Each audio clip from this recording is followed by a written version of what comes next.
The observation deck of the Nexus station hummed with the quiet conversations of a dozen species, their varied forms creating a living tapestry of galactic civilization. Ambassador Korvac of the Thessian hegemony stood near the viewport, his crystalline exoskeleton catching the light of 3 nearby stars as he addressed the assembled delegation. The human request for inclusion in the Outer Rim patrol duties is ambitious. Korvac's voice resonated with the harmonic undertones that marked his species' skepticism. Their military record shows promise in local conflicts, but the Outer Rim presents challenges far beyond terrestrial warfare. Captain Alexandra Alex Reeves stood at attention among the other military representatives, her dark uniform crisp despite the long journey to this neutral meeting ground. At 32, she had earned her rank through a combination of tactical brilliance and an uncanny ability to survive situations that should have killed her. The scar running from her left temple to her jaw served as a visible reminder of one such occasion. The Valkyrian representative, a towering figure whose chitinous armor gleamed like polished obsidian, clicked his mandibles in what Alex had learned was their equivalent of dismissive laughter. The humans speak of courage, yet they have never faced a shadow maw pack in the dead void between systems. Their armor is unmarked, their weapons untested against true predators.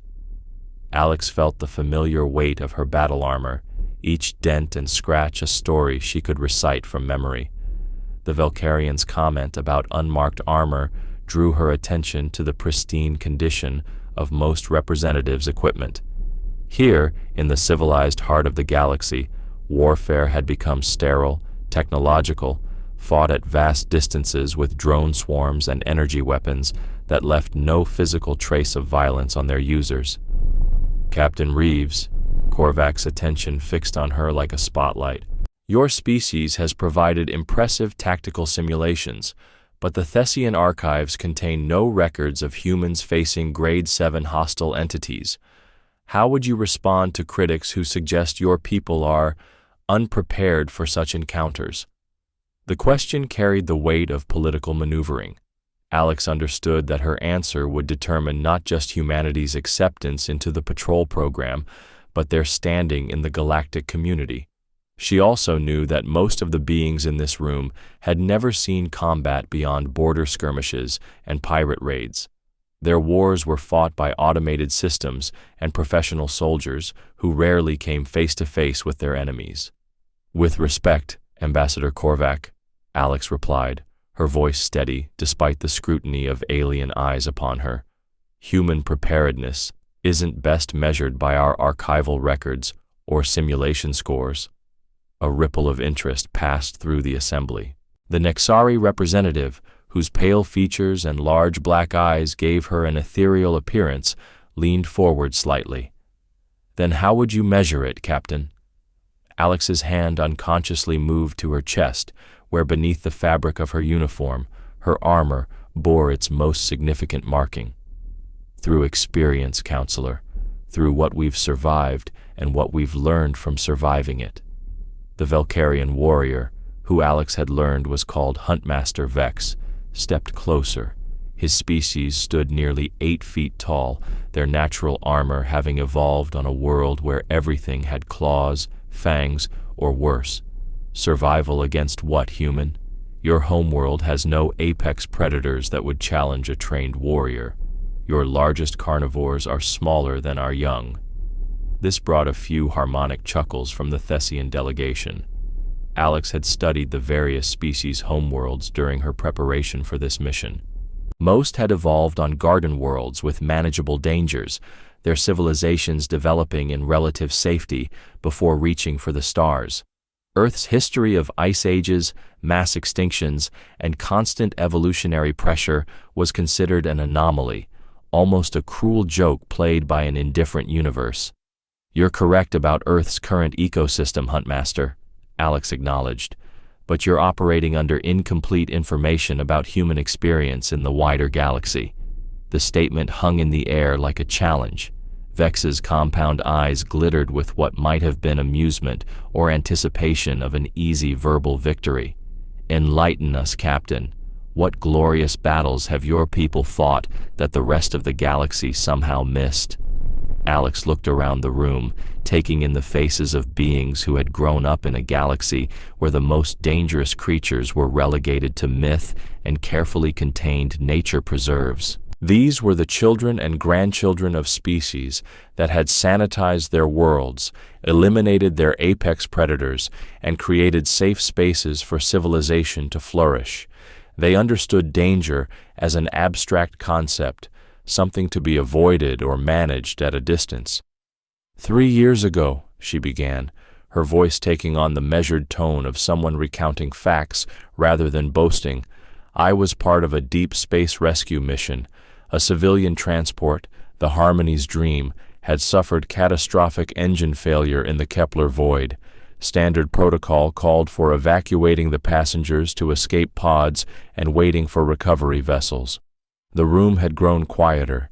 Even routine rescue operations in the Kepler void were considered extremely hazardous due to the region's gravitational anomalies and lack of nearby patrol stations. The transport's distress signal included a biohazard warning, Alex continued. The ship had been carrying a diplomatic zoo, a collection of rare species intended as gifts between worlds. When the engines failed, the containment systems went with them. A few representatives exchanged glances. Diplomatic zoos were prestigious displays of interspecies cooperation, but they often contained creatures that were beautiful, rare, and occasionally lethal. Most species had protocols for dealing with containment breaches that involved sealing affected areas and waiting for specialist teams. What was released?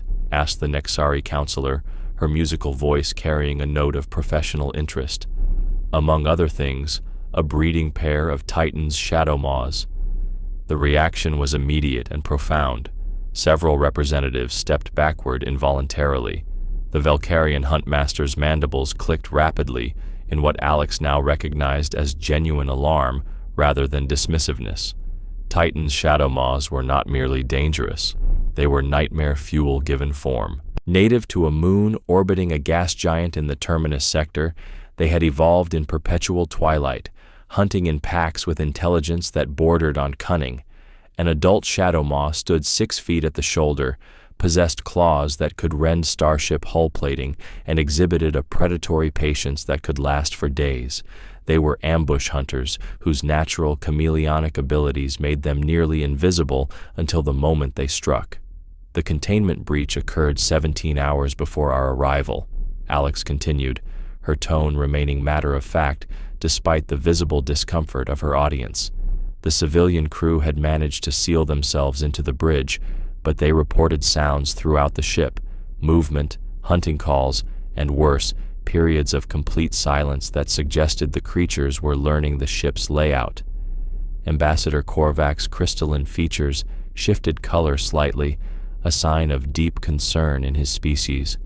Standard Galactic Fleet protocol for such incidents is to evacuate all personnel to a safe distance and wait for a xenobiology containment team. The survival rate for boarding actions against loose shadow maws is... He paused, accessing his species' vast computational memory. Less than 12%. Which is exactly why Command initially refused to authorize a boarding action, Alex replied. But the civilian ship's orbit was decaying. The gravitational anomalies that damaged their engines were pulling them toward a brown dwarf. They had maybe 8 hours before the radiation and tidal forces would kill everyone aboard, shadow maws included. The Nexari counselor's large eyes widened further, if such a thing were possible. Your superiors sent you anyway? My superiors ordered us to maintain safe distance and prepare detailed sensor logs for the investigative board, Alex said with a slight smile that didn't reach her eyes. I made a different decision. This admission caused another stir among the assembled delegates. Military insubordination was almost unknown among most galactic species, whose cultures emphasized consensus and careful deliberation. The idea of a junior officer directly disobeying standing orders was both shocking and fascinating. Huntmaster Vex leaned forward, his massive frame casting a shadow over Alex despite the room's multiple light sources. "You boarded alone?" "Not alone. My team volunteered to follow me." Alex's voice carried a note of pride that was impossible to miss. Sergeant Torres, Corporal Kim, and Specialist Nakamura, all human, all considered the mission worth the risk. 4 humans against 2 adult shadow maws in their preferred environment, the Valkyrian mused, his tone shifting from mockery to something approaching respect. In the confined spaces of a transport ship with civilians to protect and limited time to act, even my people would consider such odds challenging. The admission carried weight. Valkyrians were renowned throughout the galaxy as natural warriors, their homeworld having produced a culture that revered martial prowess above almost all else. For a Valkyrian huntmaster to acknowledge a challenge was equivalent to another species declaring something impossible. The ship's internal sensors were mostly offline, but we managed to track 2 shadow maws to the cargo bay where they'd originally been contained. Alex continued. They had killed most of the other zoo specimens, but they were staying near the bodies, which suggested they were protecting a food cache rather than actively hunting. "Protecting territory," Korvac observed. "Standard shadow maw behavior when establishing a new hunting ground. They would have systematically eliminated all potential threats before beginning sustained predation of the survivors." Alex nodded, which gave us a window. Shadow maws are patient hunters, but they're also creatures of habit. We had perhaps 2 hours before they finished securing the cargo bay and began hunting the humans on the bridge. The assembled delegates listened with rapt attention. Stories of actual combat with Grade 7 hostiles were rare, and first-hand accounts rarer still. Most such encounters ended with no survivors to tell the tale, or with survivors who preferred not to relive the experience. "We approached through the maintenance shafts," Alex continued. "Standard infantry tactics call for overwhelming firepower and coordinated strikes, but shadow maws are nearly immune to energy weapons, and their hide can deflect most projectiles. We needed to get close enough for them to use their claws," the Nexari counselor breathed, her musical voice carrying a note of horror. "Close enough to find their weak points," Alex corrected. "Every species has them, even apex predators. The trick is surviving long enough to exploit them."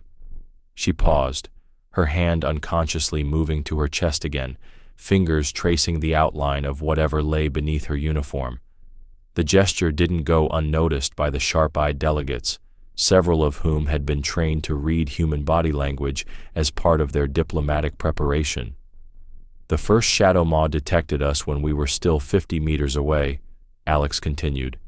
"They have excellent hearing and an even better sense of smell. It came through the cargo containers like they were made of paper, moving faster than our targeting systems could track." The room was completely silent now, the usual background hum of alien conversation having died away entirely. Even the Thessian delegation, normally consumed with their harmonic discussions, had focused their attention on Alex's account. Torres and Kim flanked left, while Nakamura and I went right. The creature's first charge took out 2 shipping containers and nearly caught Torres, but he managed to roll clear and put 3 explosive rounds into its hindquarters. "Explosive rounds," Huntmaster Vex noted approvingly. "Kinetic weapons with chemical enhancement. Primitive but effective against armored targets." "The explosions barely slowed it down," Alex continued, "but they did make it angry enough to make mistakes." This was the crucial point in any combat narrative, the moment when training, luck, and desperation converged to create either victory or catastrophe. The assembled delegates leaned forward unconsciously, their various forms of body language conveying intense interest. "The second shadow maw joined the fight before we'd finished with the first," Alex said. "They're pack hunters, and they coordinate their attacks with an intelligence that most databases underestimate. While we were focused on the wounded one, its mate came through the ceiling." The Nexari counselor made a sound that might have been sympathetic distress, Her species had evolved as prey animals, and their empathetic responses to predator encounters were stronger than most. It landed on Nakamura, Alex continued, her voice taking on a harder edge. Pinned him to the deck with one claw through his shoulder and the other positioned to tear his throat out. That's when I learned something important about shadow maws. They hesitate, Alex said, her voice carrying the weight of hard-earned knowledge. For just a fraction of a second, they pause before the killing strike. It's an evolutionary trait. They're used to prey that can't fight back once pinned, so they take a moment to ensure their kill is clean and efficient. The silence in the observation deck was profound. Most of the delegates had never heard such detailed analysis of apex predator behavior from someone who had survived direct contact. Academic studies and sensor data were one thing. First-hand observation while under attack was entirely another. That hesitation saved Nakamura's life, Alex continued, and it taught me that even perfect predators have patterns that can be exploited. Ambassador Korvac's crystalline features shifted through several color phases, indicating deep processing of new information. You were close enough to observe this behavioral pattern while under direct attack? I was close enough to put my sidearm against the base of its skull and empty the entire magazine, Alex replied matter-of-factly.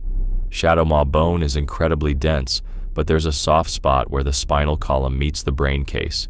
The entry wound wasn't much bigger than a human thumb, but the exit wound. She let the implications hang in the air. Several delegates shifted uncomfortably, their various forms of expression conveying shared unease at the visceral nature of close-quarters combat. That still left the wounded Shadowmaw, Huntmaster Vex observed, his professional interest overriding any squeamishness. Injured predators are often more dangerous than healthy ones. Torres and Kim had managed to drive it into a corner between cargo containers, Alex continued. It was bleeding from multiple wounds, but Shadowmaws don't go into shock the way most species do. Pain just makes them more focused, more determined. The Valkyrian nodded approvingly. His species shared this trait, though to a lesser degree. The ability to fight through injury was considered one of the highest martial virtues in their culture. The creature was trapped, but far from helpless, Alex continued. It had positioned itself so that any approach would require crossing 12 meters of open space while under direct attack from claws that could bisect a human. How did your team resolve the tactical situation? Asked the Nexari counselor, her large eyes reflecting genuine curiosity mixed with concern. We didn't, Alex replied with a slight smile. I did. This admission caused another ripple of reaction among the delegates. Most galactic species emphasized collective action and shared decision-making, even in combat situations. The idea of a single individual taking autonomous action in a life-or-death scenario was both foreign and fascinating to cultures that had evolved beyond such primal necessities. I ordered my team to maintain covering fire while I approached directly, Alex continued. Shadowmaws expect prey to flee or maintain distance. They're not adapted to deal with threats that deliberately close range. That seems strategically unsound, Ambassador Korvac observed, his harmonic voice carrying notes of puzzlement. You were eliminating your mobility advantage and entering the creature's optimal striking range. I was doing exactly what it didn't expect, Alex corrected. Predators develop hunting patterns based on the behavior of their typical prey. When something acts completely contrary to those patterns, it creates a moment of confusion. The concept was familiar to military theorists throughout the galaxy, though few had applied it to personal combat against apex predators.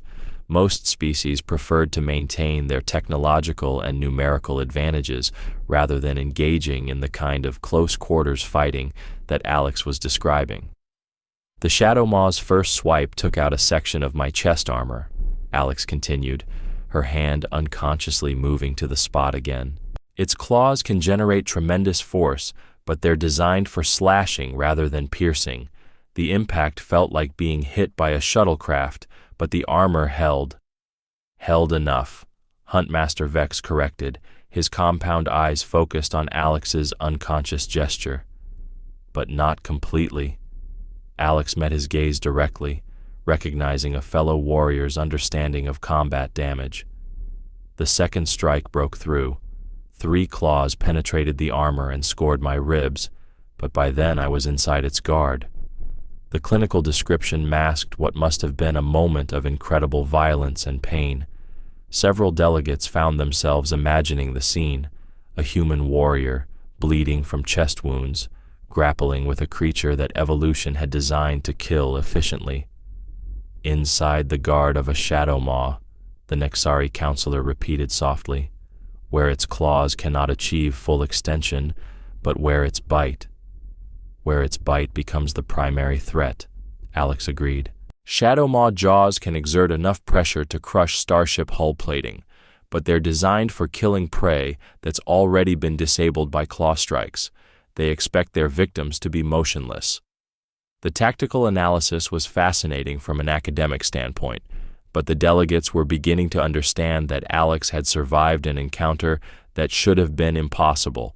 The mathematics of human reaction time versus shadow maw attack speed simply didn't support survival at close range. "How did you neutralize the threat?"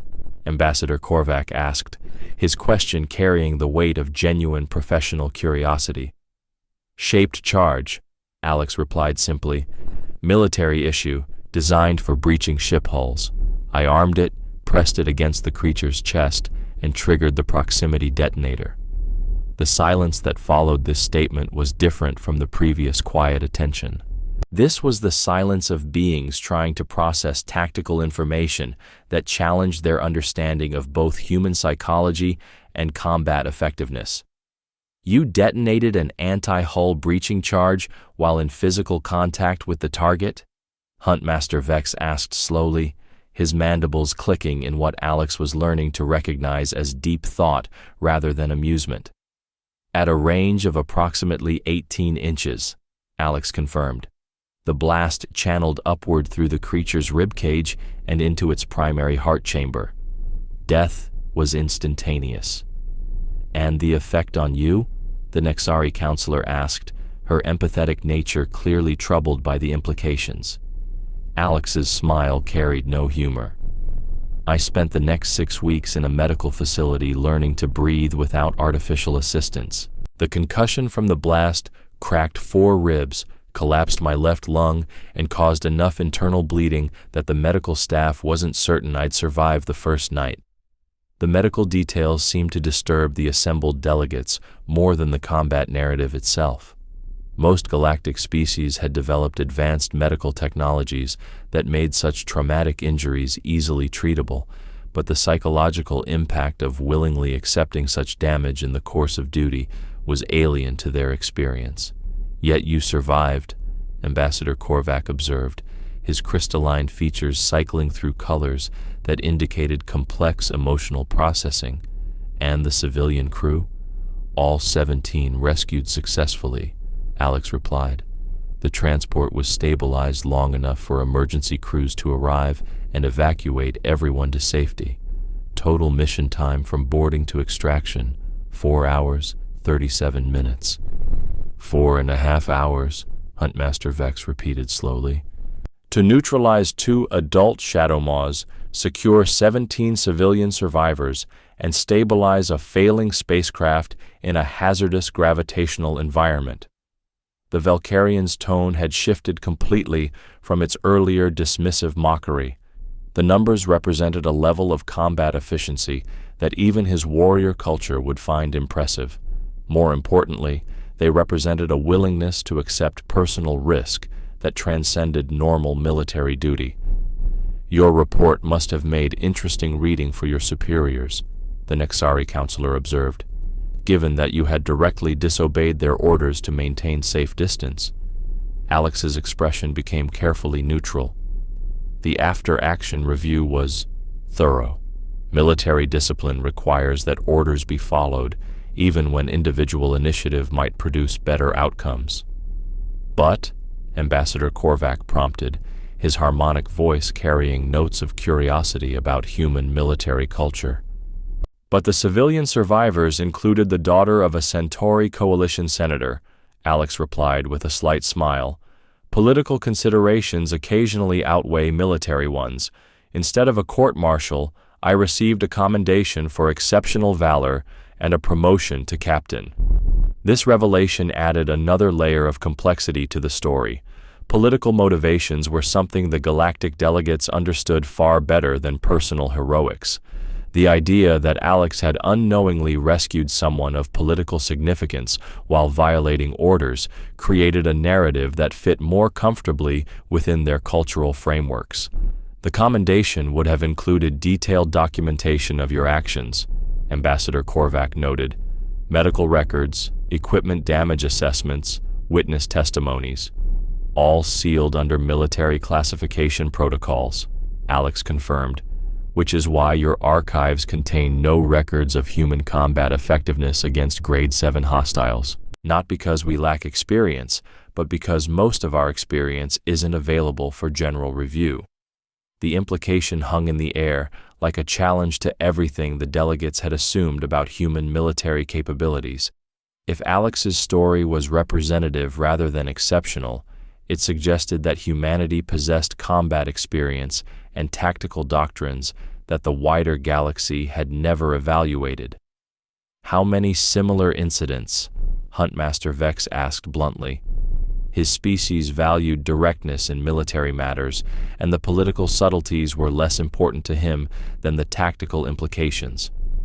Classified information, Alex replied, but I can tell you that every human military officer above the rank of lieutenant has at least one sealed after-action report in their personnel file. We volunteer for missions that other species consider suicide runs, and we have a disturbing tendency to survive them. The statement was delivered with such casual matter-of-factness that it took several moments for the full implications to register with the assembled delegates. They had been evaluating human military potential based on incomplete information, unaware that humanity's most significant combat operations were deliberately hidden from galactic scrutiny. Why? The Nexari counselor asked, her musical voice carrying a note of genuine bewilderment. Why accept such risks? Why volunteer for missions that safer approaches could accomplish with time and proper resources? Alex considered the question carefully. It struck at the heart of what made humans different from most galactic species, but explaining that difference to beings who had never experienced genuine existential threat was challenging. Because sometimes there isn't time for safer approaches, she said finally. Because sometimes the only choice is between accepting terrible risks and accepting worse consequences. Because someone has to be willing to step forward when the alternatives are unacceptable. But surely rational risk assessment would suggest, Ambassador Korvac began. Rational risk assessment assumes you have options, Alex interrupted. The civilians on that transport didn't have options. They had 8 hours before radiation exposure killed them, and no one was coming to help because the risk was considered too great. Someone had to choose between their lives and our safety. And humans choose others' lives over your own safety, Huntmaster Vex said. It wasn't a question. When necessary, Alex confirmed, when there's no other choice and the stakes matter enough. The concept seemed to genuinely perplex most of the delegates. Their species had evolved past the point where individual sacrifice for group survival was a daily necessity. They understood it intellectually, but the willingness to personally accept mortal danger for strangers was alien to their experience. This is why your armor bears damage, the Valkyrian observed, his compound eyes fixed on Alex's unconscious gesture toward her chest. Physical reminders of the prices you have paid for others' survival. Among other things, Alex replied, though the armor took the worst of it. May we see? Ambassador Korvac asked. The request carried formal diplomatic weight, suggesting that the visual evidence might be important for their evaluation of human military capabilities. Alex hesitated for a moment, then nodded. Military protocol generally discouraged displays that might seem like boasting, but this was clearly a diplomatic necessity. She unsealed the front of her uniform jacket and pulled it aside, revealing the combat armor underneath. The armor was a masterwork of human military engineering, designed to protect vital organs while maintaining mobility and weapon interface capability. What drew the delegates' attention, however, were the obvious signs of damage and repair. The chest plate bore 4 parallel gouges that had been welded closed, their metallic scars still visible despite professional restoration, but it was the center impact point that caused the most dramatic reaction. A section of the chest plate, roughly the size of a human hand, had been completely destroyed and replaced with a different alloy. The repair work was flawless from a functional standpoint, but the color difference made it impossible to ignore. More disturbing were the stress fractures that radiated outward from the replacement section, suggesting that the original impact had been powerful enough to compromise the entire chest assembly. "Those are Shadow Maw claw marks," Huntmaster Vex said with professional certainty. "The spacing and depth are consistent with an adult specimen." "The central damage?" Ambassador Korvac asked, his harmonic voice carrying notes of morbid fascination. "Shaped charge detonation," Alex replied matter-of-factly. "The blast had to go somewhere, and the armor channeled most of it outward. That probably saved my life." The Nexari counselor made a sound of distress that was immediately translated by the universal communication system as pain, sympathy, horror, respect. Her species' empathetic responses were strong enough that viewing evidence of another being's suffering caused genuine discomfort. "The fracture patterns suggest the armor was operating beyond its design tolerances," Ambassador Korvac observed. "The manufacturer's specifications could not have anticipated this type of damage." "Human armor designers are getting better at anticipating unusual damage patterns," Alex said with a slight smile. "Combat experience teaches us things that laboratory testing can't." She sealed her uniform jacket, but the visual impact of the damaged armor lingered in the minds of the assembled delegates. They had seen documentary evidence of combat that went far beyond their cultural experience, physical proof of the prices humans were willing to pay for successful mission completion. "Your medical recovery required 6 weeks, the Nexari counselor said softly. "Such trauma must have lasting effects." "Some," Alex acknowledged. "Cold weather bothers me more than it used to, and I can't sleep on my left side. But the medical staff did excellent work.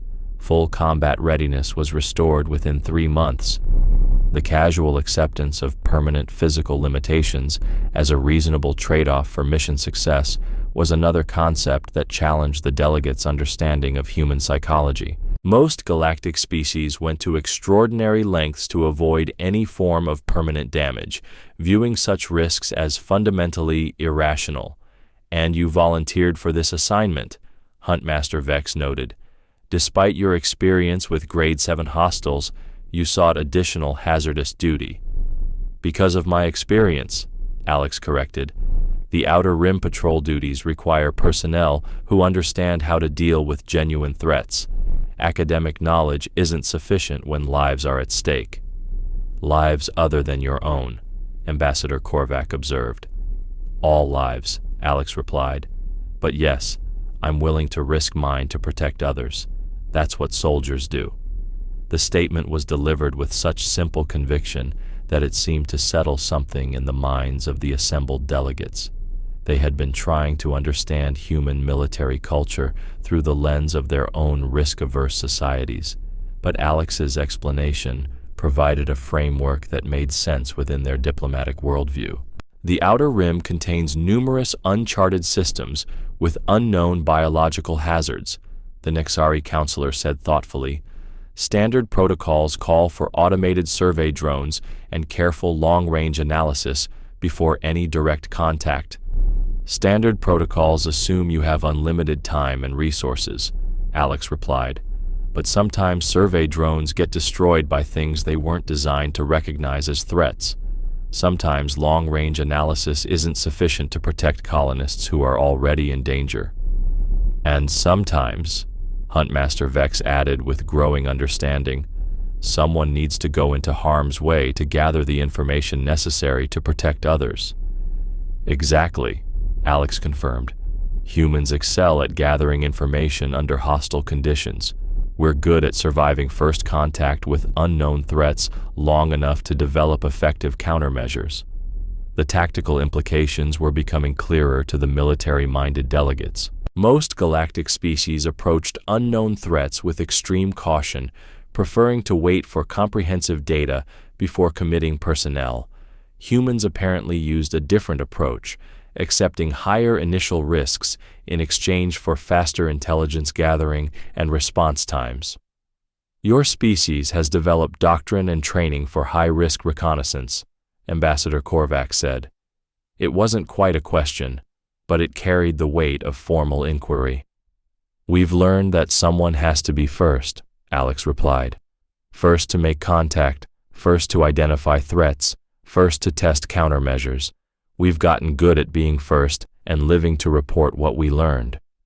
Even when living to report requires extended medical treatment and permanent physical modifications, the Nexari counselor observed. Alex's smile carried a note of genuine warmth.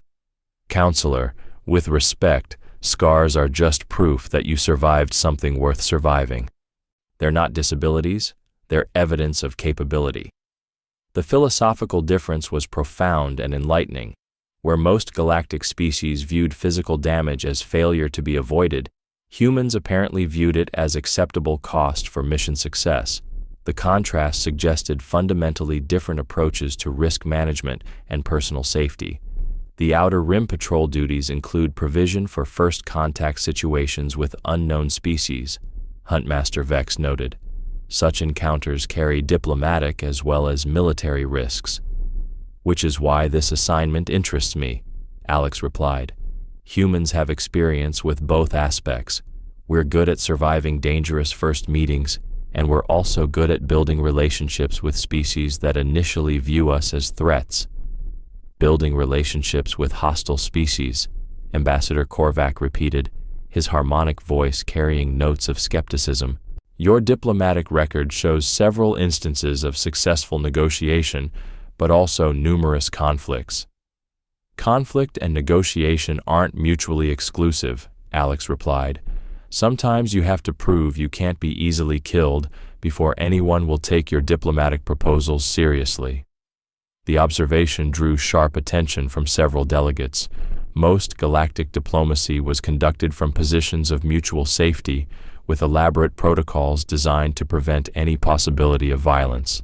The idea that physical capability might be prerequisite to diplomatic respect was alien to their experience. You believe that combat effectiveness enhances diplomatic standing? The Nexari counselor asked, her large eyes reflecting genuine curiosity. I believe that respect is earned through demonstration of capability, Alex replied.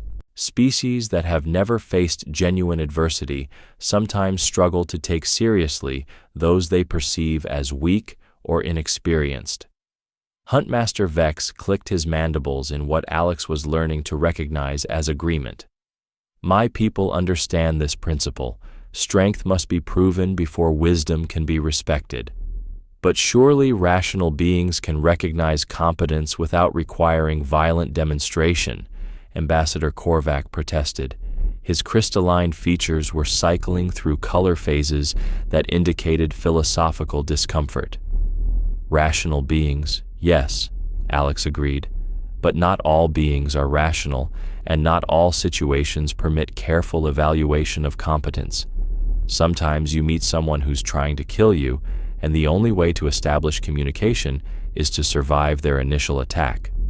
The delegates were beginning to understand that human diplomatic and military doctrines were more closely integrated than their own. Where most galactic species maintained clear distinctions between diplomatic and military personnel, humans apparently trained their representatives to function in both capacities as situations required. The Outer Rim contains several species that have proven resistant to standard diplomatic contact, Ambassador Korvac noted. Their territories are marked as restricted areas pending development of appropriate protocols, which could take decades, Alex pointed out. Meanwhile, legitimate exploration and colonization efforts have to navigate around those restrictions, accepting reduced efficiency and increased costs to avoid contact. The alternative being, the Nexari counselor asked, send someone who can survive first contact and establish communication, Alex replied. Someone who can demonstrate that humans are worth talking to rather than simply eliminating as potential threats. The logic was brutally practical and utterly foreign to standard galactic approaches. Most species preferred to wait indefinitely rather than accept the risks associated with hostile first contact, but humans apparently viewed such risks as manageable challenges rather than insurmountable obstacles. Your proposal is to serve as expendable scouts for hostile contact situations, Huntmaster Vex said. His tone carried approval rather than criticism. His species understood and respected warriors who accepted dangerous duties. Our proposal is to serve as effective scouts for challenging contact situations, Alex corrected. We're not expendable, we're experienced. There's a significant difference. The distinction mattered more than semantics. Expendable resources were used once and discarded, but experienced personnel were valuable assets that required protection and development. The delegates were beginning to understand that humans viewed their willingness to accept risk as a professional capability rather than a character flaw. Very well, Ambassador Korvac said, his crystalline features settling into a stable color pattern that indicated decision-making. The Thessian hegemony is prepared to support human inclusion in Outer Rim patrol duties, contingent upon successful completion of a probationary assignment. What type of assignment? Alex asked. There is a system in grid reference 7745-Delta that has been marked as restricted for the past 18 months, Korvac replied. Automated surveys detected signs of intelligent life, but all attempts at communication have resulted in the destruction of probe craft. The species appears to be both technically sophisticated and actively hostile to outside contact. Alex nodded. It was exactly the kind of challenge she had expected. Rules of engagement: establish communication if possible, gather intelligence regardless, and return with actionable information for future diplomatic or military planning, Korvac replied. Standard patrol protocols authorize any means necessary to ensure mission completion and personnel survival. Timeline: departure within 7 days, mission duration not to exceed 30 days, report due within 48 hours of return. Alex considered the parameters. A month in an unknown system with a hostile species was exactly the kind of assignment that most galactic military personnel would consider a death sentence.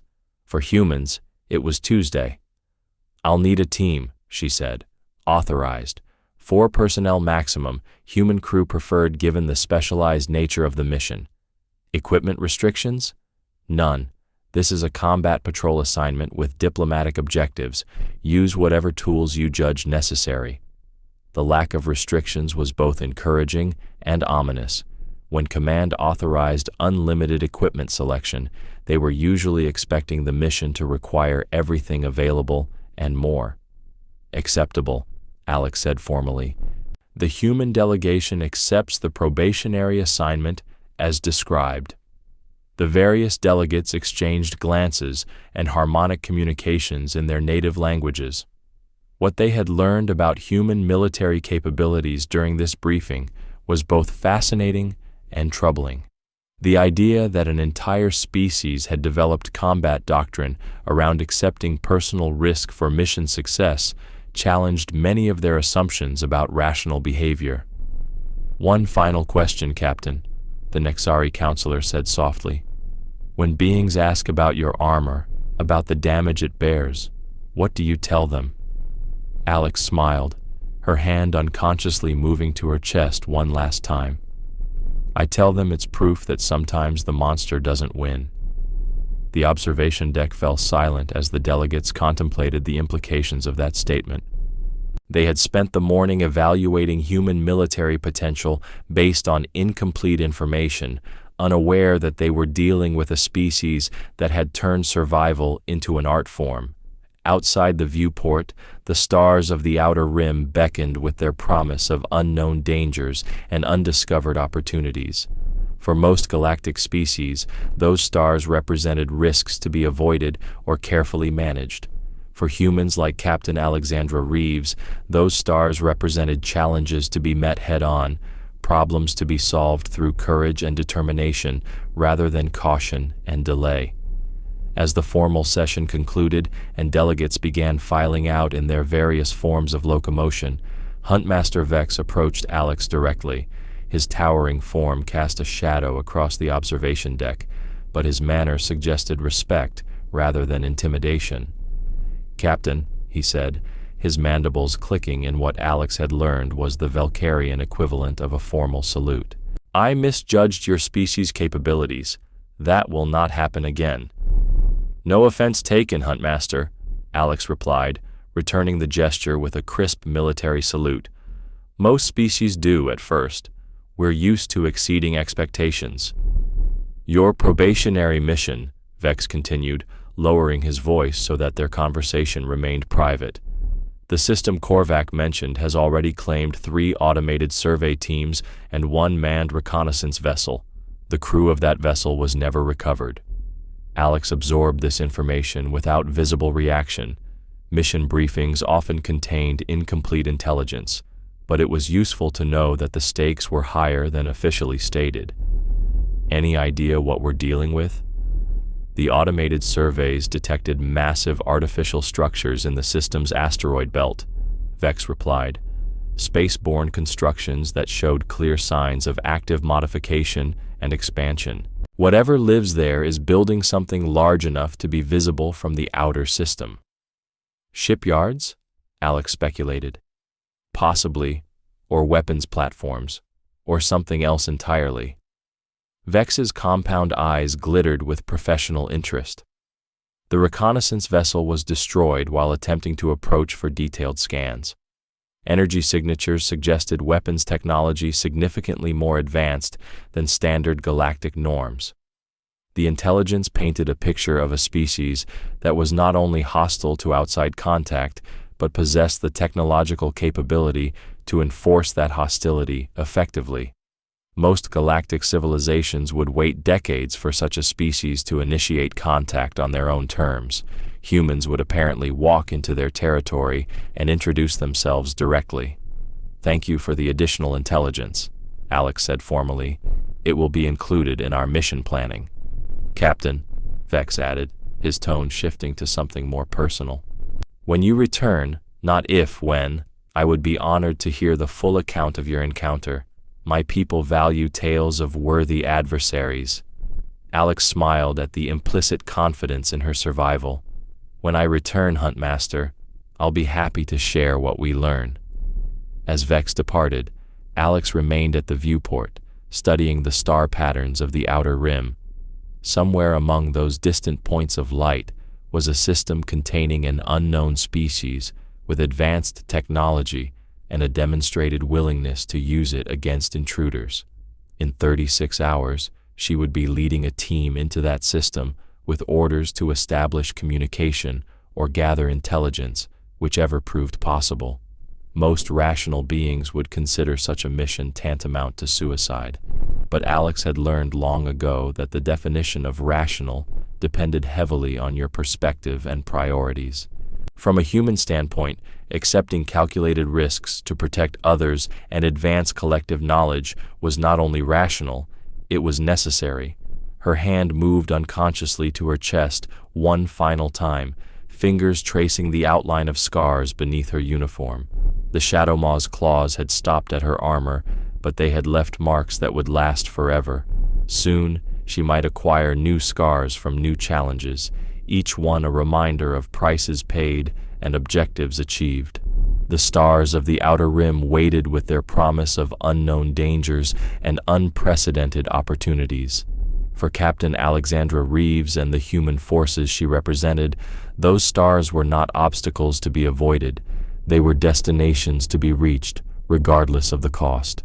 In 48 hours, she would begin finding out what new stories her armor would have to tell.